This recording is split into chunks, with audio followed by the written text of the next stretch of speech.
Olá pessoal, estamos aqui no ar com mais um episódio do Baldcast, dessa vez no formato um pouco diferente, não estamos no estúdio, estamos cada um em seu escritório. Vocês já me conhecem, a host, Maria Eduarda. Hoje a nossa convidada é Marcela Campos e o virtual ele é tão bom, né? Porque eu tô aqui em Itabaiana, ela tá lá em Goiânia e a gente consegue aqui fazer essa gravação, trazendo bastante conteúdo para vocês. Tudo bom, Marcela? Eu vou pedir que você se apresente para nossa audiência, por favor. Olá, tudo bem? Primeiramente, muito obrigada pelo convite, fico muito lisonjeada. A Baldin já é um parceiro, já tem. Em alguns momentos a gente já falou, né, sobre situações ligadas à gestão jurídica. Eu sou uma consultora em gestão jurídica, eu levo para os escritórios de advocacia e departamentos jurídicos de empresa ferramentas de gestão, porque normalmente o advogado ele tem um péssimo hábito de não olhar para o seu escritório de advocacia como se fosse uma empresa. Então, tem várias ferramentas de gestão, técnicas de administração que não são levadas em consideração na hora de montar a sua estrutura de escritório. Então, estou aqui, né, justamente para ajudar o advogado a manter essa estruturação corporativa dentro dos seus escritórios de advocacia. Perfeito, Marcela. Justamente essa é a intenção da Balde, né? Quando a gente dá uma olhada nos outros episódios, a gente está sempre trabalhando na parte de gestão, seja ela jurídica, seja ela financeira, porque de fato isso é algo que a gente não aprende na faculdade, né? Não. E a gente tem que aprender na vida. O assunto de hoje, eu confesso que é um tema que para mim é muito interessante. A gente vai falar de controladoria jurídica. E a minha primeira pergunta já vai ser para você explicar para nossa audiência o que é uma controladoria jurídica e por que ela é tão importante para os escritórios de advocacia. Primeira coisa, a gente tem que tirar um mito, né, da controladoria jurídica. Primeiro mito é, controladoria jurídica foi feita para escritório grande.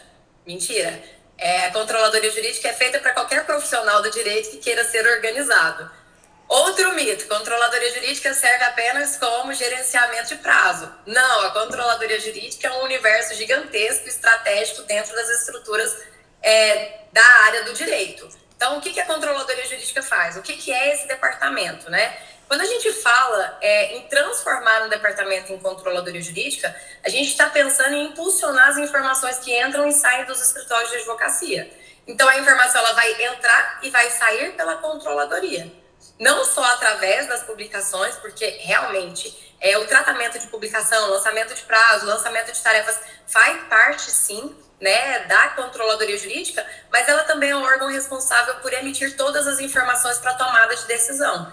Então, quais são os indicadores, né, que a controladoria jurídica pode ou não fazer? Isso varia muito de acordo com o escritório, de acordo com o tipo de informação que o escritório gostaria de obter. Então, a controladoria jurídica, em resumo, você colocar dentro de um departamento todas as atividades que sejam administrativas e burocráticas que envolvem as ações judiciais ou as ações extrajudiciais ou administrativo. Ela vem para facilitar a vida do advogado, para que o advogado ele fique muito mais concentrado no que é técnico e ele possa se tornar um especialista naquela área. Por quê? Porque vai tirar da mão dele aquilo que não é obrigatoriamente inerente à profissão. Como o quê? A própria parte da publicação, lançamento de prazo, cadastro de cliente no sistema, emissão de guia de custas, protocolo, ir atrás de um cliente, atrás de uma documentação, ir a um cartório, essas questões de diligências que não sejam técnicas, né? Tudo isso a controladoria jurídica pode absorver. Além de toda a parte de relatórios internos, relatórios externos, então é um departamento de fundamental importância, independente do tamanho do escritório. Na sua explicação, que foi bastante completa, né, sobre como funciona uma controladoria jurídica e a importância dela para um escritório de advocacia, você trouxe também dois pontos que me chamaram a atenção. Que existem indicadores, né, que a gente pode utilizar assim para a controladoria, e principalmente que eles não são, que a controladoria não é algo para um escritório grande, é também para quem está começando. Eu bato muito nessa tecla aqui no Baldcast. Eu sou jovem advogada, então eu bato muito na tecla de que os jovens advogados eles precisam ser incluídos, né? E nem sempre a gente está lá no final da carreira, a gente às vezes está aqui no comecinho. E aí eu gostaria de perguntar, Marcela, quais são esses indicadores chaves para a controladoria jurídica e como é que eles podem garantir uma eficiência do setor operacional do escritório? Bom, primeiro, assim, primeiro indicador que não só relacionado à eficiência, né? Porque a gente sempre tem que levar em consideração que existem dois tipos de relatório. Relatórios quantitativos e qualitativos. Então, vai ter aquele relatório que vem para te trazer números, né? E outro que vai te trazer alguns tipos de resultado que sejam mais valorados dentro dos escritórios de advocacia. Então, vamos lá. Quando a gente fala em produtividade, eu quero saber quanto que meu time está rendendo. Mas adianta só eu colocar um relatório ali quantitativo? Vamos supor que determinado colaborador meu, ele fez 50 petições em uma semana e outro colaborador fez 10 petições. Vamos analisar que tipo de petição é essa? Às vezes o que fez 50 petições de juntada. O que fez 10 petições iniciais.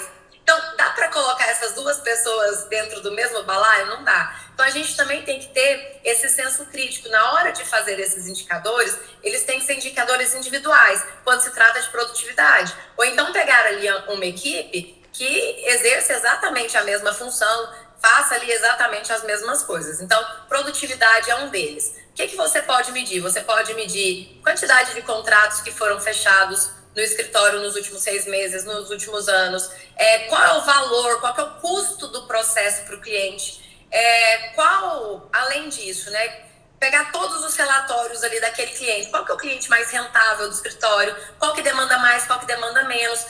Um número que é muito importante, normalmente os escritórios não se atentam. Quando o escritório tem um contrato mensalista, né, que ele presta ali aquela consultoria mensal para determinadas empresas, ele não tem o hábito de medir o consultivo, a quantidade de ligações, a quantidade de contratos. Então, na hora de você fazer uma renegociação desse contrato, cadê os dados? Você vai chegar no seu cliente e vai falar assim, olha, vamos renegociar aqui porque o contrato está baixo. Está baixo por quê? Porque eu estou trabalhando muito para você. Muito que tanto, né? Olha, foram tantas ligações, tantas horas de ligações, foram tantos contratos revisados, foram tantos contratos confeccionados, porque muitas vezes o que o escritório de advocacia normalmente mensura é só contencioso. Não tem o hábito de mensurar o extrajudicial, o consultivo, né? Então, nesse sentido, a controladoria jurídica tem que vir para trazer esses dados. É claro que é uma força-tarefa, porque o advogado tem que fazer esses lançamentos também.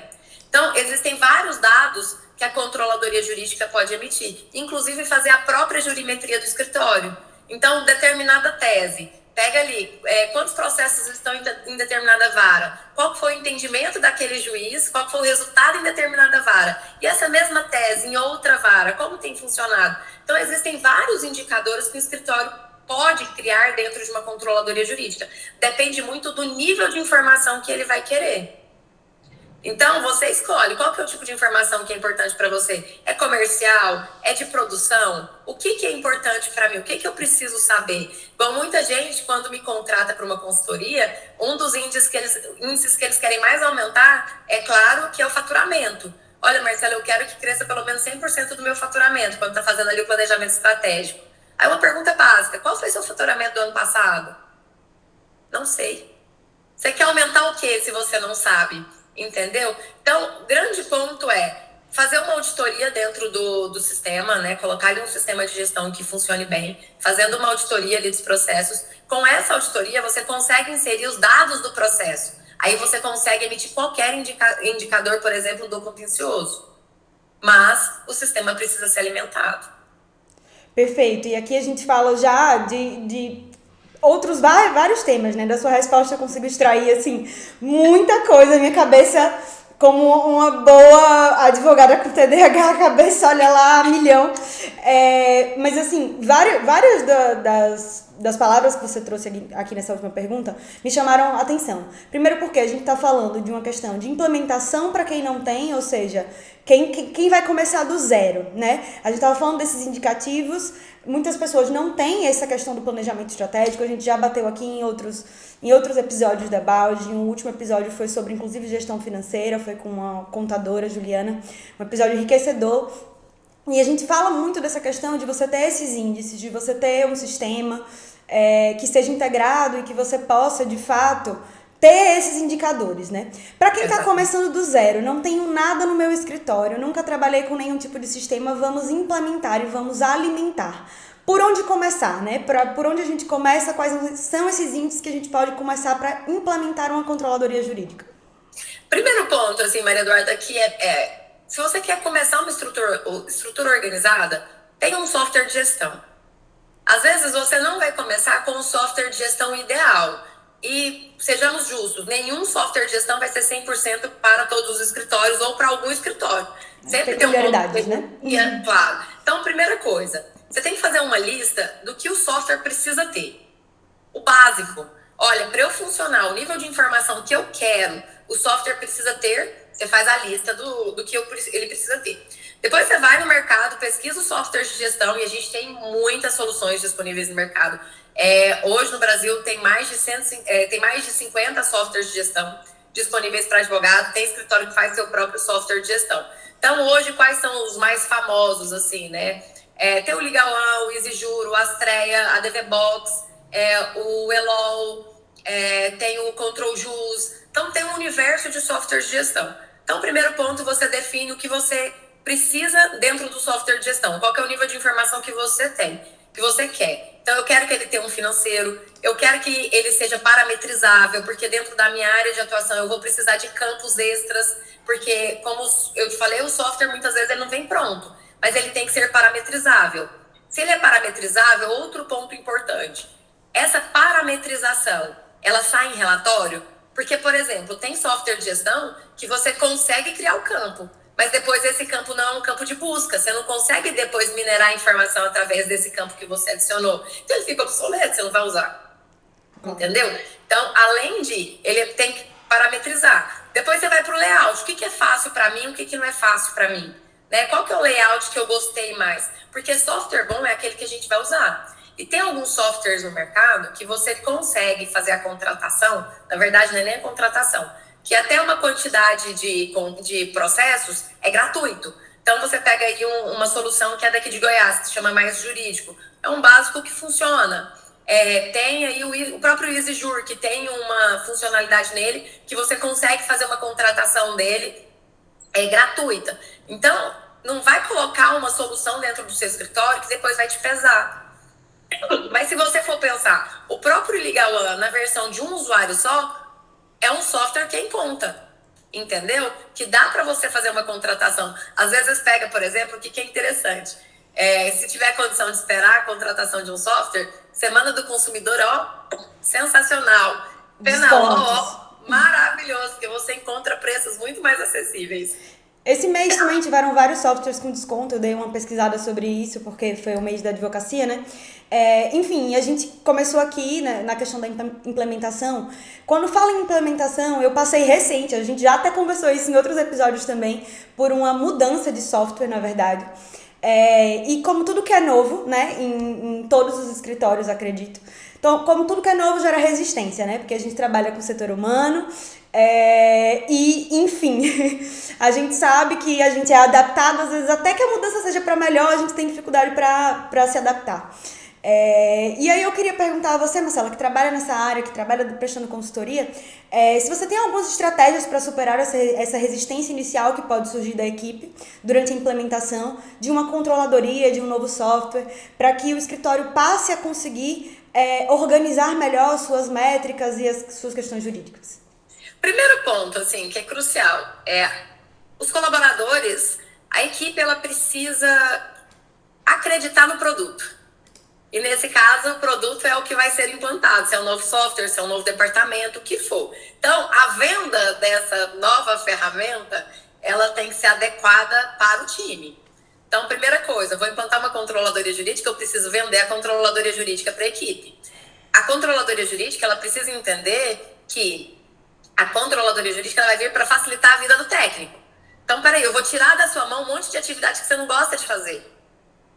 Aí, às vezes, mas a pessoa não sabe fazer. Aí, ninguém faz um protocolo como eu faço. Qualquer um faz um protocolo como você faz. Protocolo não é nada assim, uau, nossa, tem um jeitinho novo de fazer. Não, é o jeito que o sistema do tribunal manda. Então, assim, não tem uma super técnica. Às vezes, tem ali uma forma diferente de organização. Nada que não é treinável. Então, qualquer dessas atividades que a controladoria jurídica faz, dentro desse operacional do direito, qualquer pessoa pode ser treinada para fazer. Então, não precisa ser o advogado. Às vezes, ele é apegado porque ele tem uma certa insegurança, às vezes por excesso de zelo, né?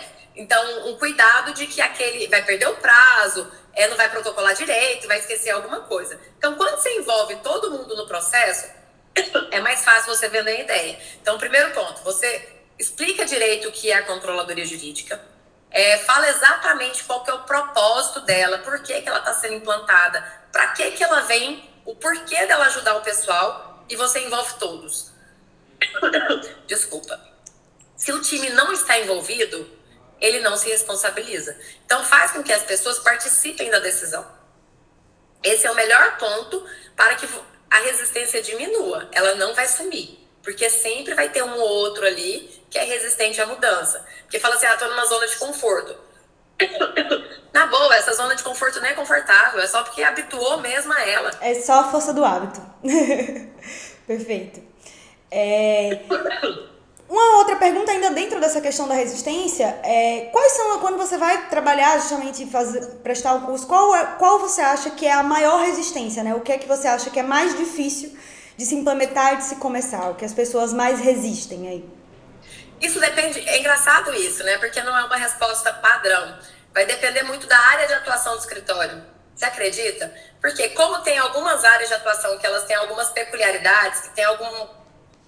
porque eu tenho medo de vai ter alguma falha no fluxo de trabalho. Mas na maioria das vezes é porque... é ruim falar isso, né? Mas vamos lá. As pessoas têm um grande medo de perder o emprego porque outra pessoa vai pegar parte daquela atividade que ela está fazendo. Então ela tem medo de perder espaço. Sim. Quando você demonstra para ela que não é esse o foco, que ela não vai perder o dela, muito pelo contrário, ela vai ter muito mais tempo para poder estudar mais, elaborar melhores petições, entregar um trabalho melhor e ter melhores resultados, aí ela começa a mudar um pouco. Mas de primeira, a maior resistência é essa, de passar para outra pessoa um trabalho que é dela. Justamente porque tem aquele territorialismo, né? Então, isso aqui é meu, é my precious ali, né? Sim. Então, nesse sentido, a maior resistência nesse primeiro momento é essa, perder espaço. Depois, vem ali a parte cética. Será que isso vai dar certo mesmo? Será que esse departamento vai mesmo dar conta do recado? Será que isso é para ele? Será que essa pessoa tem o perfil correto para isso? Então, vem outros questionamentos. Vem o questionamento da parte da competência. Então, a implantação, ela sempre tem que vir de bacadinha. Não é chegando e fazendo a transformação de tudo dentro do escritório. Então, a gente sempre faz a opção do seguinte. O que precisa, o que é mais emergencial aqui para eu implantar? Aí a gente começa por isso. Entendeu? Para que o impacto não seja tão grande na equipe como um todo. Perfeito, Marcela. Isso que você falou, né, sobre a resistência das pessoas, perder espaço, é algo que também a gente já bateu aqui em outros episódios da Bound, porque é uma resistência humana, na verdade, né? Todos nós temos receio, foi assim quando as coisas começaram a surgir, quando a tecnologia começou a surgir. Essa é uma discussão muito corriqueira sobre a informatização e o surgimento de novas tecnologias, como o ChatGPT, enfim, de achar que a gente vai perder o espaço, né, no mercado. E a gente tem uma premissa, que eu acho que é uma premissa muito forte, uma premissa minha particular também, de que as pessoas vêm para somar, né? Eu trabalho muito com parcerias, esse é o perfil das pessoas que compõem a Baldin também, com parceria, com troca de conhecimento e com a implementação dessas ferramentas, porque elas servem para ajudar o nosso dia a dia, né? E não o contrário. Porém, essa resistência que você mencionou, ela também passa pela questão da confiança. E aí a gente chega na figura do controller, né? Não sei exatamente se é esse o termo, se é controller, mas acredito que seja. E aí vamos para esse tema, para essa parte da nossa conversa. Qual é o profissional ideal para atuar ali como controller? E quais são se seria um ou mais de um, ou se você acha que isso depende muito assim do porte do escritório? O que acontece? Depende muito. A estrutura de uma controladoria jurídica vai depender do porte do escritório, se tem mais contencioso do que extrajudicial, consultivo. Tem umas quantidade de diligência, tem vários fatores para o dimensionamento da equipe. Quando o escritório é pequeno, um controller jurídico dá conta do recado de forma bem tranquila. Ponto o perfil do controller é um perfil muito específico. Tem que ser uma pessoa extremamente organizada, uma pessoa proativa. uma pessoa que tem que ter uma visão estratégica, uma visão sistêmica de tudo. Então, tem que gostar dessa parte de organização. Não dá para ser controller jurídico se não for organizado. Ponto inicial. Qual que é o grande problema disso tudo, Maria Eduarda? Eu trabalho, inclusive, com formação de equipes de controller jurídico. Por quê? Porque existe uma deficiência muito grande no mercado de profissionais qualificados. Tanto é uma figura um tanto quanto recente, né? Perdão por interromper. Sabe que não é tão recente assim, é porque agora está mais difundida. A parte de controladoria jurídica, ela existe há 20 anos. Então, um departamento que antes era um paralegal que foi transformado numa controladoria jurídica. Mas já tem mais de 20 anos de mercado nesse contexto, né? A gente vai colocando os nomes bonitos e vai transformando ali, mas já existia. Então, nesse cenário, o que a gente vê? Às vezes, muitos advogados frustrados na profissão, que teriam ali a possibilidade de ter essa transição de carreira para uma controladoria jurídica, mas muitas vezes por conta de um preconceito, né? Eu vou me rebaixar. Ou então tem alguém que fala assim, porque você não aguentou ser advogado? Vou te dar o meu exemplo. Eu era advogada e advogada de sucesso, trabalhava muito bem.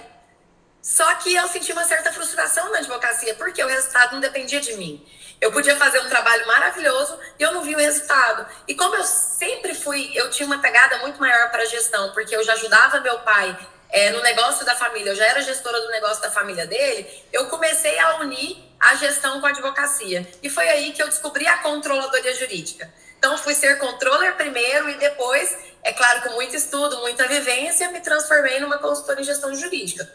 Então, o controller jurídico é o profissional estratégico do escritório. Ele é um gestor, então ele tem que saber lidar com pessoas, ele tem que saber lidar com processos. Quando eu falo de processos, eu falo de procedimentos. Eu não falo da ação judicial. E tem que entender do direito, porque vai lidar com matérias do direito. Então, somente profissionais do direito podem ser controllers? Na sua grande maioria, sim.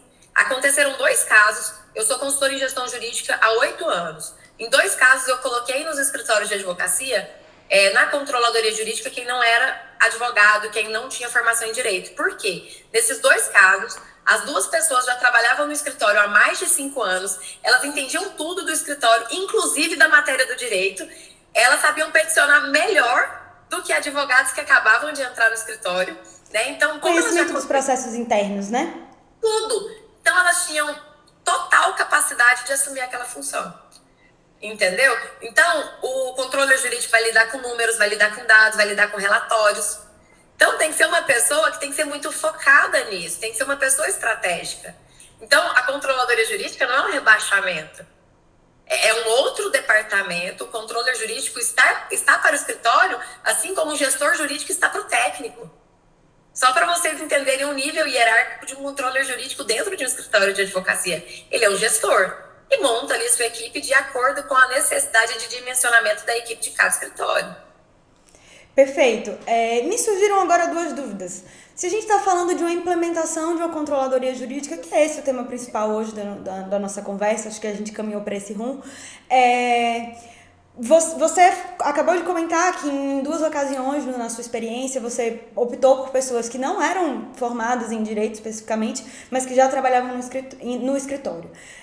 Você acha que temos um índice maior de sucesso com a implementação da controladoria quando a gente traz pessoas que já fazem parte da equipe do escritório ou com uma pessoa nova que não faça parte ali da equipe, mas que já trabalhe com a controladoria? Depende. Por que depende? Às vezes, eu não consigo achar dentro da equipe do escritório uma pessoa que tenha perfil para a controladoria jurídica. Quando eu acho uma pessoa com perfil de controladoria jurídica dentro do escritório, estou iniciando uma consultoria, eu faço uma análise de perfil comportamental de todo mundo. Faço ali todo o mapeamento das pessoas que eu tenho para ver se eu vou trabalhar com uma pessoa interna ou se eu vou ter que buscar fora.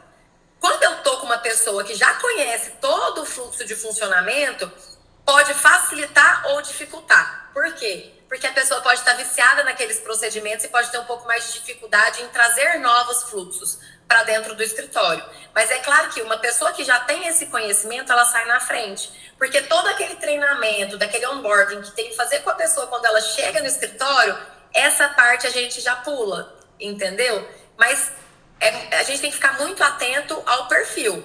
Sabe aquela história assim, de você pegar o seu melhor vendedor e transformar ele em gerente e de repente você acabou com o profissional? Por quê? Porque o perfil dele era para vendedor. Você foi colocar ele para ser gerente por quê? Entendeu? Então, nesse contexto, essa análise de perfil é muito importante na hora dessa tomada de decisão. Então, pode ser um tiro no pé. Pegar alguém dentro do escritório pode ser um tiro no pé. Como pode ser um grande acerto. Perfeito. E aí, a gente vai numa característica subjetiva, né, que é a escolha desse profissional, né? Que é, quais são, assim, vou te pedir 3 ou 4 características de um profissional que com certeza será um bom controlador e será um bom líder ali dentro dessa figura, dentro do escritório. Agora a gente tá falando de soft skills, né? A gente não tá falando de Exato. hard skills, não. Exato. Então vamos lá. Primeiro ponto, Maria Eduarda, gente, isso serve para qualquer profissional. Vamos lá, o primeiro ponto que eu vou trazer serve para qualquer... A pessoa tem que ser resolutiva. Não adianta a pessoa só achar o problema, ela tem que trazer a solução. Digo isso sempre, o problema só tá resolvido quando ele está resolvido. Então, assim, se a pessoa ela não consegue resolver, ela não consegue tomar decisão, ela não pode ser controller jurídico. Ela tem que ter essa visão analítica de conseguir analisar o todo. Ok, o problema está aqui, mas como eu posso resolver esse problema? O que eu posso trazer de solução aqui para dentro? Esse é o primeiro ponto. Tem que ter um perfil de liderança. Por quê? Porque ela vai fazer gestão de equipe, não só a equipe dela. O profissional de controladoria jurídica, ele vai lidar com o escritório como um todo. Ele tem acesso a todas as pessoas do escritório. Então, ele tem que saber se comunicar. Então, essa liderança, saber chegar, saber cobrar, é uma característica que nem todo mundo tem. Mas ela pode ser tranquilamente desenvolvida. Basta a pessoa querer. Outro fator importante, a pessoa tem que ter um autoconhecimento muito grande. Porque através do seu autoconhecimento, você consegue identificar os limites da comunicação com o próximo. Se eu me conheço bem, eu consigo estabelecer bem ali um limite com você, eu sei que as relações não são pessoais. E esse equilíbrio, ele é muito importante dentro da controladoria jurídica. Na verdade, dentro de qualquer empresa. Mas na controladoria jurídica, como você lida muito com dados, com aspectos muito específicos, esse distanciamento ele precisa ficar muito claro. Normalmente, um controller jurídico ele é muito mal visto dentro do escritório. Porque ele é chato. Porque ele está te cobrando. O que a pessoa não pensa é que ele está te cobrando porque você não entregou. Se você tivesse entregue aquilo dentro do prazo, ele não estaria te cobrando. Então, você pega aí uma pessoa que seja resolutiva, uma pessoa que seja organizada, uma pessoa que seja analítica, que tenha boa comunicação, que tenha espírito de liderança. Então, tudo isso são habilidades que você pode desenvolver. Ninguém nasce pronto. É claro que tem algumas pessoas que já têm um perfil mais nato para isso e esse desenvolvimento ele é mais fácil, né? Mas qualquer pessoa pode tranquilamente adquirir essas soft skills. Para mim, esse seria a cereja do bolo. Quando eu vou fazer processo seletivo, eu busco ao máximo profissionais com esse perfil. Perfeito, Marcela. Agora sim, a gente entrou na seara da figura do controller, né? E eu queria que você falasse um pouquinho também sobre a transição de carreira, né? Porque muitas vezes a gente já tá no escritório, eu trabalhei antes de entrar no escritório que hoje em dia eu trabalho, vou falar um pouco de mim também. Eu trabalhei 7 anos em um outro escritório, tinha uma controller e hoje em dia eu faço um papel de controller aqui. E como é que a gente pode adaptar, assim, eu não deixei de ser advogada, eu ainda atuo, tenho minha área de atuação, eu trabalho com direito empresarial, mas tenho também ali um papel de controller aqui dentro do setor onde eu hoje em dia atuo. Como é que a gente pode adaptar essa transição de carreira, né? E como, se vale a pena você não se desvencilhar ali da advocacia ou se você acha, não, foca no controller que dá mais certo. O que acontece? Dá mais certo para aquela pessoa que tem mais perfil para isso. É dentro da paixão. Eu me descobri dentro da controladoria jurídica, dentro da gestão, porque eu descobri que meu propósito está muito mais voltado para isso do que para advocacia. Então, essa transição de carreira, ela vai ser mais tranquila se você tiver certeza do seu propósito. O que eu vejo muito é que, às vezes, o profissional ele entra na controladoria jurídica como uma oportunidade para migrar para o jurídico do escritório. Então, a pessoa não tem nem foco ali naquilo do que ela quer. Então, o que você gosta mais? Porque essa área de controladoria jurídica, ela te traz um leque de oportunidade gigantesco, né? Com o Legal Ops posteriormente sendo implantado dentro do escritório de advocacia. Então, nesse contexto, o que te traz mais brilho no olhar? O que te dá mais... Desculpa a palavra, mas o que te traz mais tesão? O que te dá tesão se você trabalha? Cara, eu quero trabalhar com isso. Entendeu? Porque não adianta também... É claro que a gente não é nenhuma criança mimada para fazer só o que quer. Não tem essa, eu faço aquilo que eu amo. Não, tem um monte de coisa no trabalho que você faz que você não gosta, mas que no resultado final, no seu propósito final, vai fazer sentido para você.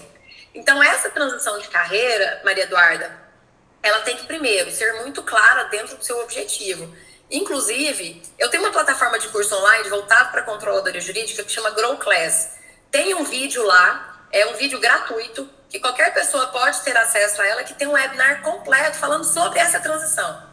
Eu ensino passo a passo. Se quiser um vídeo curto, acho que tem uns 13 minutos somente, mas qual é o passo a passo que a pessoa tem que fazer dentro da transição da carreira? Então, lá tem tudo certinho, é gratuito. É só acessar lá na www.growclass.com.br e tem esse vídeo lá da transição da carreira. Vamos deixar aqui depois na descrição o link do vídeo e dos cursos também. Ainda dentro dessa seara, mas já voltando para a parte de escritórios, né? A gente falou de escritórios pequenos, esse foi o maior foco, né, de uma implementação, mas tem muito escritório grande que está ali já fazendo uma controladoria jurídica, mas percebe que essa controladoria não tem tanta eficiência, né? Como fazer para adaptar e renovar essa controladoria para que ela se encaixe em algo mais adequado para aquele momento? Primeiro, assim, a maior parte dos escritórios, quando não tem uma controladoria jurídica eficiente, é porque ela não foi implantada da maneira correta. Os escritórios têm o hábito de implantar de uma forma muito intuitiva e pouco profissionalizada. Então, não entendem direito a ferramenta e querem implantar como se fosse somente aquele órgão mesmo que a gente já tinha falado antes, que é de controle de prazo. Vou te dar um exemplo de um cliente recente. Implantou uma controladoria jurídica no escritório dele. Eu fui contratada agora para reformatar um escritório já de renome aqui em Goiás. O que ele fez dentro do que ele achava que era controladoria jurídica? Ele contratou um controller para cada advogado. Isso é insustentável a longo prazo. Toda vez que você contratar um advogado, você vai contratar um controller? E outra, o que esse controller seu está fazendo, né? Porque é só um controller para cada advogado, tem volume suficiente. Então, o que a gente faz? Um mapeamento dentro do escritório de todas as demandas que envolvem a controladoria jurídica e que essa controladoria jurídica não está sendo usada para isso, para fazer essa migração desse procedimento para ela. Então, a gente faz um mapeamento primeiro de todos os fluxos do escritório. Senta departamento por departamento. O que você faz? O que foi estabelecido que é função da controladoria jurídica? Isso. Essa controladoria jurídica está fazendo isso? Não. Como que a gente faz para absorver essa atividade dentro da controladoria jurídica? Depois que a gente identifica todas as funções que são de controladoria jurídica, mas que não é o departamento que está tratando, a gente vai mensurar o volume disso, para verificar se essa controladoria jurídica que já está implantada, se ela tem o volume adequado, se ela tem a dimensão adequada da equipe. Se ela não tiver, a gente tem que fazer uma readequação, porque o volume de trabalho dela vai mudar, vai aumentar. Mas tem que fazer todo um mapeamento de fluxo, departamento por departamento, para saber o que esse departamento está fazendo, que é função de controladoria jurídica, para fazer essa transição. Perfeito. E aqui a gente falou de duas hipóteses, né? Que é quem está lá no início da advocacia. Na verdade, falamos de três. Falamos da figura do controller, de quem está lá no início da advocacia querendo implementar. E também de quem já tem uma controladoria e precisa ali se readaptar. Vou te fazer uma pergunta, que eu acho que essa é uma pergunta muito pertinente e interessa muito a nossa audiência. Qual é o investimento inicial necessário para você estabelecer uma controladoria jurídica? Para quem está começando e para quem já precisa fazer uma readequação. Bom, primeiro, é o advogado autônomo, o advogado equipe, né? Que a gente fala muito, que eu brinco muito com o pessoal até da advocacia jovem aqui da UAB Goiás, né? Para o meu equipe, o que eu falaria para investir? Um software de gestão. Então, a gente sai aí de um orçamento zero, né? Porque tem software, dependendo da quantidade de processos, é gratuito. Aí você pega aí tem software a partir de R$100, R$200. Então, de acordo com o que vai melhorando financeiramente, você pode ir melhorando esse investimento. Num segundo momento, quando deixa de ser o KIP, já faz a contratação de um outro profissional. Por quê? Quanto mais cedo o advogado entender, pelo menos o dono do escritório, né, ele entender que ele tem que sair do operacional para ele ganhar dinheiro, mais ele cresce de forma mais eficiente, ele consegue estruturar o escritório dele. O dono do escritório, claro. Porque a gente vai precisar de toda uma linha operacional para entregar aquilo que está sendo ofertado, aquilo que está sendo prospectado. Então, o orçamento inicial para o meu KIP é o software de gestão. Pronto. Como que ele vai fazer essa implantação? Ele vai se dividir em dois.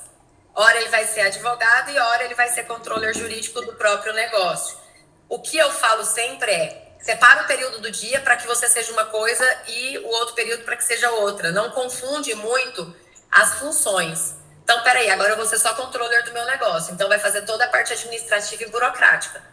Num outro momento, agora eu vou peticionar, agora eu vou fazer audiência, sempre levando em consideração qual que é o melhor momento de produtividade de cada um. Então, para as atividades mais complexas, você pega aquele momento que você está mais tranquilo ali dentro da sua produtividade. Para um escritório de médio porte, colocaria ali uma figura de um controller jurídico mais o software de gestão. Software de gestão é para todos. Aí, às vezes, já pode ser um software de gestão melhor, porque tem um poder aquisitivo maior, né? Então, pega ali um software de gestão e a figura de um controller. Mas sempre mensurando o volume, porque às vezes a controladoria jurídica inicial pode ser um controller e um assistente. Por quê? A controladoria jurídica, ela trabalha com a dupla checagem. Em escritório grande, que o volume é grande, aí a gente já parte para um orçamento maior. Por quê? O software de gestão, ele aumenta o preço de acordo com a quantidade de usuários. Então, a gente sai ali de um usuário que pode ser numa equipe, né? Um usuário a partir de uns R$100, por um escritório de médio porte que você pega aí uma mensalidade de R$700, mais ou menos, para grande porte acima de R$1.500, dependendo da quantidade, dependendo do software, a quantidade de usuários. Pelo menos. Aí tem a figura do controller.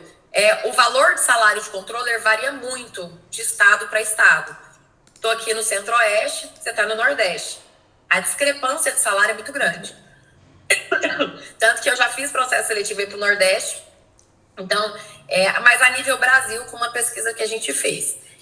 Os salários de controller jurídico, eles têm variado de R$2 a R$15.000, dependendo do estado, dependendo do nível de participação do controle. Eu estou falando de salário fixo, eu não estou falando de remuneração variável, porque aí esse valor pode aumentar também. Dependendo do tamanho do escritório, área de atuação do escritório. Então, a gente tem infelizmente, esse desequilíbrio, né, gigantesco, de R$2 a R$15.000 a nível Brasil. Esse é o valor. Era a minha próxima pergunta, justamente, porque a gente falou aqui da figura do controller e da implementação, né? De fato, a gente tem essa discrepância de salários aí no Brasil a respeito acho que de todas as profissões, né? Mas também tem os custos de vida diferenciados de cada local e a gente super entende essas diferenças. Além da remuneração fixa que você mencionou, você também mencionou a possibilidade de variações de remuneração. Sim. E aí, já entrando nessa seara, já tentando puxar aqui pra gente tentar encerrar o episódio, confesso que daria outro aí. Muito bom o papo mesmo. Para essa parte de remuneração do controller, qual seria a remuneração mais adequada para você atrair e reter talentos da controladoria jurídica? Falando assim com propriedade, Marcelo, eu acho que a controladoria ela é um setor muito coração do escritório, talvez pulmão, né? É ali onde tudo funciona, é ali onde se algo der errado, tudo pode dar errado, né? E a gente sabe que são perfis muito específicos, a gente aqui mencionou como escolher, né? Quais são esses perfis. E, querendo ou não, a contrapartida de você reter ali um bom profissional no seu escritório, nessa figura de controller, porque não é a intenção que essa figura seja do sócio, por exemplo, é a contrapartida da remuneração. Então, qual seria o perfil mais adequado, né? Como você enxerga dentro da sua experiência para reter esses talentos aí dentro do seu escritório na controladoria jurídica? Na verdade, assim, a gente tem pesquisa demonstrando, de uma maneira geral, como que a gente retém profissionais dentro das estruturas de qualquer empresa, né? É claro que o fator financeiro é um fator que chama a atenção de muitas pessoas. E quando a gente fala de financeiro, uma coisa que eu sempre gosto de tratar com os meus clientes na remuneração variável é uma variável de produtividade, de você colocar meta em cima de resultado. Por quê? Quando você só faz um aumento de um salário fixo, porque tem uma conta também que nunca vai fechar, né? Só abrindo um parênteses. O colaborador sempre acha que ele está recebendo pouco e o empregador sempre acha que está pagando muito. Então é uma conta que não vai fechar. Mas para ficar mais vantajoso para todas as partes, é a política do ganha-ganha. Se eu estou ganhando, você está ganhando. Então eu tenho que partilhar o meu lucro. De que forma que eu vou partilhar? Para que esse lucro fosse possível.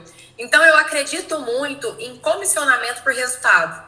Dentro da controladoria jurídica, isso é possível? Claro que é. Quais são os tipos de resultado que está? Então, se a controladoria jurídica trouxe ali para mim um relatório perfeito, que eu vou conseguir renegociar um contrato com o cliente, vai trazer benefício econômico para o escritório, por que esse profissional não pode ser beneficiado disso também? Né? Dessa melhoria ali, daquela comissão em relação a essa renegociação. Em relação à quantidade de protocolos, colocar metas quantitativas, tem várias possibilidades dentro de uma controladoria jurídica. Lembrando que, às vezes, para os escritórios de advocacia fica difícil mensurar isso e eles colocam remuneração variável só para o advogado, porque o advogado fez aquela petição, trabalhou naquele processo. Só que a controladoria jurídica trabalhou em todos. Então, às vezes, o que faz? Diminui o percentual da participação, porque é em cima de um todo. Sim. Mas coloca ali aquela participação para o departamento. Porque às vezes vai distribuir para todo o departamento, não só para a figura do controller. Porque aí todos ali ficam empenhados em ir atrás daquele resultado. Perfeito. E aí, pela sua resposta, a gente já percebe que o controller ele também vai ter uma figura muito importante em você estabelecer a remuneração dos seus outros colaboradores, né? Porque ele vai trazer esses dados, esses relatórios, e isso tudo vai colaborar com o funcionamento geral do escritório. Além da remuneração, Marcela, eu enxergo também que muitos escritórios, acho que isso talvez seja para escritórios maiores, né? Mas a gente também não pode negligenciar, é a questão de plano de carreira, né? A gente está falando aqui de uma figura que já existe há muito tempo, mas talvez esteja sendo maior implementada agora, algo mais falado, né? Agora mesmo, acho que de um tempo para cá é mais recente a figura do advogado preocupado com gestão, a figura do advogado que olha para o escritório como empresa, né? Não era tão comum antigamente. Hoje em dia você já sai da faculdade mais ou menos com essa ideia, pelo menos comigo foi assim e acredito que a maioria dos meus colegas também. Então, como estruturar, né, como desenvolver um plano de carreira dentro da controladoria jurídica? Porque já é uma função ali meio que pré-estabelecida. Você tem algo, meio que um parâmetro básico, né? Como a gente pode estruturar um plano de carreira por aqui? Na verdade, assim, por que é o empecilho, né, do plano de carreira dentro da controladoria jurídica? Eu já sou controller, eu vou ser mais o que dentro do escritório? Né? Como sendo ali o controller jurídico a figura máxima da controladoria jurídica. Então, como que eu vou escalonar isso? Como que eu vou ter uma ascensão na carreira? E a gente pode ter vários níveis, até de controller jurídico dentro do mesmo escritório, né? Às vezes a pessoa entrou ali como controller júnior, foi para pleno, sênior, transformou ali num sócio de serviço. Então, a gente consegue fazer esse escalonamento de acordo, assim, dentro do plano, é claro que não vai envolver só critérios objetivos, vai envolver critérios subjetivos também, tem que ser feita ali a avaliação de desempenho. Isso a gente faz, essa estratégia, para o escritório como um todo. Então, para o advogado também. Porque antigamente, o que a pessoa falava para a pessoa que entrava? Olha, seguinte, se for um bom advogado aqui no meu escritório, você vai crescer. Mas essa pessoa nunca especificava o que era ser um bom advogado para ela. Então, às vezes, era chegar às 7 horas da manhã e sair 10 horas da noite do escritório. Hoje, nem de longe faz parte de uma realidade de quem quer ter qualidade de vida. A gente não indica que tem essas cargas horárias gigantescas, porque não vai ser produtivo para ninguém, vai ser ruim para todas as partes, né? Então, nesse contexto, estabelecer um plano de carreira, primeiro, os critérios têm que estar muito claros. E outro ponto que não é alinhado e precisa ser alinhado no processo seletivo, no momento inicial da contratação, é fazer um alinhamento de expectativa. As pessoas hoje não fazem. Então, às vezes eu quero ser um advogado e colocar meu nome na parede. Peraí, dentro desse escritório que eu acabei de entrar, tem essa possibilidade? Não. O que você está fazendo aí? Você tem que ir para uma estrutura que vai te possibilitar isso. Que lá na frente, esse plano de carreira vai chegar onde você quer. Porque às vezes esse plano de carreira vai chegar num patamar que para você tá abaixo do que você queria. Não vai fazer sentido para você. Então a estruturação ela tem que ter um critério muito é claro. A regra do jogo tem que estar muito clara. Qual que é o plano? É esse aqui. O que você pode ser dentro do meu escritório? Dessa etapa você pode vir para essa, depois você pode vir para essa, depois... Como? Então, quais são as notas que eu tenho que ter na avaliação de desempenho? O que está sendo avaliado nessa avaliação? Então, os feedbacks, eles têm que ser contínuos, tem que fazer um plano de desenvolvimento individual com cada um, entendeu? E normalmente os escritórios não fazem isso. Os critérios são totalmente subjetivos, da cabeça do sócio ou por afinidade, dá um aumento de salário para um, aumenta ali a posição do outro, mas as regras do jogo não foram colocadas na mesa, entendeu? Então o plano vem para isso, para estabelecer quais são as regras do jogo. Perfeito, Marcela. De fato, acho que esse alinhamento de expectativas na vida, né, para qualquer coisa, a gente precisa estar sempre muito ciente ali de onde a gente quer chegar. Eu tenho uma frase que eu digo: para quem não sabe onde quer chegar, qualquer caminho leva, né? Então a gente precisa realmente escolher nossos caminhos. Ainda dentro dessa perspectiva de plano de carreira, você acha que o plano de carreira ele é algo só para quem já está há mais tempo no mercado, já tem um escritório de médio a grande porte?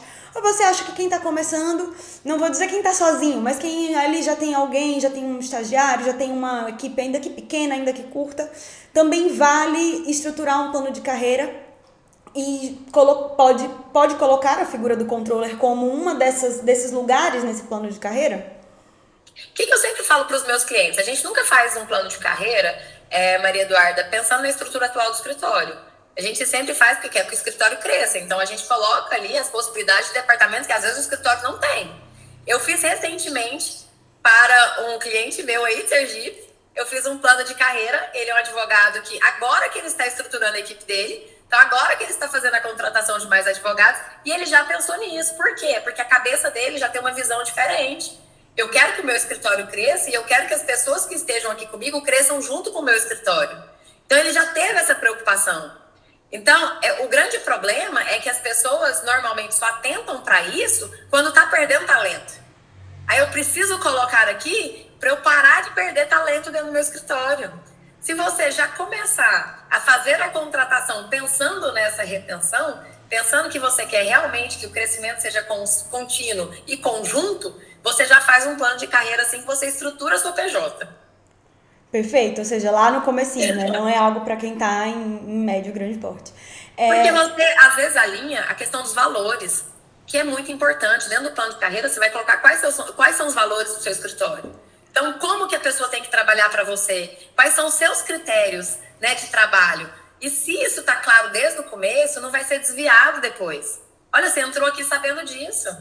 Quando o escritório surgiu, ele surgiu dessa forma. Ele já surgiu com esses valores. Isso não foi mudado, entendeu? Então, isso é muito bacana. A longo prazo, isso é muito bom para o escritório. Perfeito, Marcela. E a gente fala justamente, novamente, sobre o alinhamento de expectativas, né? Se você tem isso muito claro para você, e é muito importante realmente você ter tanto o alinhamento de expectativas em relação à equipe, quanto o alinhamento de expectativas em relação à organização. E aí, já puxando aqui para a gente chegar perto do nosso encerramento, quais você acha que são os principais benefícios de você ter isso estruturado, né? Para a gente incentivar aqui a nossa audiência a realmente buscar a estruturar o plano de carreira no escritório, estruturar uma controladoria jurídica legal dentro do seu trabalho. Bom, assim, a gente sabe que o que vem acontecendo no mercado é que quando o profissional ele já está num ponto de formação, que ele aprendeu sobre o negócio, ele vai criar o próprio negócio. Aí, novamente, você vai partir lá para uma contratação de novo e passar por todo o fluxo novamente. As pessoas elas têm que ter a cabeça um pouco mais aberta para abrir sociedade. É claro que você não quer qualquer pessoa como sócio do seu escritório, né? Porque tem outros fatores que são envolvidos nisso. Mas a vantagem que se tem é que você consegue criar uma equipe que ela seja muito mais unida e veste muito mais a camisa do negócio, porque ela está ali para o escritório como um todo, e não somente com metas individuais. Então, ela vai atrás do resultado para o escritório, porque o resultado do escritório é um resultado pessoal também. Então, nesse contexto, não é só o plano de carreira que vai fazer isso acontecer, porque às vezes o escritório tem um plano de carreira na teoria, tem lá o documento, mas aquilo não é aplicado. Então, a cultura organizacional do escritório, ela é fundamental para que o plano de carreira faça sentido. Então, peraí, tudo isso aqui que está no plano de carreira, você vê acontecendo dentro do escritório? Ou a pessoa te mostra ali um plano de carreira somente para falar assim, olha, nós temos um plano. Mas aí você vê ali Tá aqui bonito no papel, né? Entendeu? Então, qual que é a importância disso? Você vai reter talento, você vai ter melhores talentos dentro do escritório, você vai ter pessoas mais comprometidas com o resultado, né? E não só com o volume. Tem muita gente que é preocupada com o volume, não é preocupada com a qualidade. Então, para algumas advocacias, tá tudo certo. A advocacia massificada é meio que Ctrl-C, Ctrl-V. Mas para uma advocacia que é boutique, que é mais personalizada, até que ponto essa quantidade vai te levar com essa falta de qualidade, entendeu? Então, você acaba tendo um risco de imagem muito grande. Então, quando você estrutura um plano que envolva ali todos os departamentos do seu escritório, inclusive a equipe administrativa, porque merece também um plano de carreira, você está mostrando para todo mundo ali que você é uma pessoa séria. Olha, é advogado, né? Advogado trabalha com papel, com contrato. Um plano de carreira é um contrato que você está fazendo ali com a pessoa. É aquilo ali, o que eu estou te oferecendo é isso. Então, esse alinhamento de expectativa, ele fica mais claro. Então, essa clareza desses objetivos, tanto do empregador quanto do empregado, isso faz com que as relações elas perdurem mais tempo. Eu acredito muito nisso. Então, esse seria um dos principais benefícios, né? Você ter ali uma equipe comprometida e tudo mais. Bom, Marcela, para a gente encerrar, fazendo a última pergunta aqui do nosso episódio de hoje, a gente falou sobre muitas coisas aqui, né? Falamos sobre a figura do controller, sobre plano de carreira, sobre como implementar, quais seriam esses benefícios. Eu sempre termino os episódios perguntando sobre as perspectivas do futuro na área que a gente está aqui conversando. E hoje não poderia ser diferente. Quais são as perspectivas que você enxerga daqui para frente? Pode ser em termos de tecnologia, pode ser em termos de recursos humanos, para o setor de controladoria jurídica dentro dos escritórios de advocacia. Eu acho que a melhor palavra assim, é a adequação. O escritório que não se adequar e não implantar, ele está fadado ao fracasso. Por quê? Controladoria jurídica traz dados, traz informação, traz organização. É um setor estratégico que leva o escritório a um novo nível, né? A um nível muito maior do que ele espera. Então, se ele não é atento à controladoria jurídica e se ele acha que isso não é para ele, é porque ele não tem nenhuma pretensão de crescimento para o futuro. A gente tem que se adequar. O que acontece? O perfil do cliente mudou muito. Então, antigamente, o cliente ele não tinha acesso à informação. Então, o cliente não tinha acesso nem ao processo dele quando ele ia na escrivania. Olha, o processo é meu, não somente o advogado pode ter acesso. Hoje em dia, o cliente ele recebe uma senha de acesso ao processo. E muitas vezes ele vai ficar atento àquela movimentação do processo antes do advogado. Por quê? Porque o advogado normalmente ele trabalha não com a movimentação, mas sim com a publicação. Ah, isso me mata. Então, aquele cliente ele vai entrar em contato com o advogado e muitas vezes o processo dele é o processo da vida. Então, ele vai dar F5 na página do tribunal pelo menos umas 10 vezes no dia. 2 minutos depois que a sentença dele estiver lá protocolada, ele vai entrar em contato com o advogado. Um advogado que não tem controladoria jurídica implantada, que não trabalha com essa antecipação, ele não vai ter munição para lidar com esse perfil do cliente que está aí. Hoje em dia, muitas vezes também, o cliente ele já chega no escritório com a tese pronta, ele só quer um advogado para assinar, porque ele olhou no Google e o Google já deu para ele toda a solução do caso dele. O TikTok tem vários desses. Então, nesse contexto, o advogado ele tem que se adaptar ao futuro. Controladoria jurídica é informação. É informação para tomada de decisão. Você quer tomar decisão para o seu escritório de uma forma mais certeira, mais eficiente, mais eficaz? Ou você quer ficar nesse limbo, sem saber exatamente onde seu escritório está?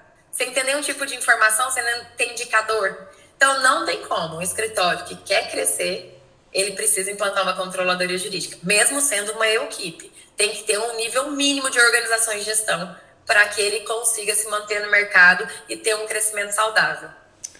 Perfeito, Marcela, muito obrigada. Essa última pergunta foi assim, a sua resposta para mim foi chave. Ela realmente fechou com chave de ouro aqui nessa conversa. Eu que faço uma parte de controladoria. Isso me mata, assim, se um cliente vier falar comigo antes de eu ter visto aquela movimentação processual, é como se uma parte do meu coração se doesse verdadeiramente. Eu acho que, pra mim, uma das maiores premissas da minha advocacia é justamente essa, sabe? é que a comunicação ela seja clara e rápida e facilitada, né? Então, isso eu aprendi inclusive com a minha chefe, doutora Lucy Grace, vou mandar um beijão pra ela aqui, porque realmente isso foi algo que pra mim é muito chave aqui dentro da parte de controladoria. E a gente encerra com chave de ouro esse episódio. Muito obrigada pela presença. Eu vou pedir só um minutinho aqui para eu agradecer aos nossos patrocinadores que fazem o Baldingcast acontecer, né? A iPhone Barato, a Ju, uma loja aqui de Sergipe, de iPhones, nome de estudo, né? A SVN, Wilden Júnior, assessoria de investimentos. Nós temos um episódio excelente aqui com o Wilden. E um episódio muito enriquecedor, vale super a pena assistir. E a Jet Sales, que me ajuda demais aí, ó, nessa parte de avisar os clientes, é uma plataforma muito boa. Também temos um episódio aqui com o sócio da Jet Sales, Arthur Verona, muito bom o episódio, vale super a pena. É uma das apostas dele para o futuro, são as plataformas de comunicação via WhatsApp. Então, assim, muito obrigada aos nossos patrocinadores, muito obrigada, Marcela. Quer dar um tchau à nossa audiência para a gente encerrar? Quero agradecer o convite, já me colocar à disposição, caso queiram falar mais sobre gestão, é um assunto que eu sou apaixonadíssima, né? Então, vocês já estão na minha vida há mais tempo do que você sabe, mas já desde que a André lá me convidou lá atrás. Tô sabendo. Quando eu falei que eu queria gravar um episódio sobre controladoria, seu nome surgiu rapidamente. Ah, ótimo. Então me coloca à disposição sempre que precisar. Estou aqui. Muitíssimo obrigada pelo convite. Obrigada. Tchau, tchau, galera.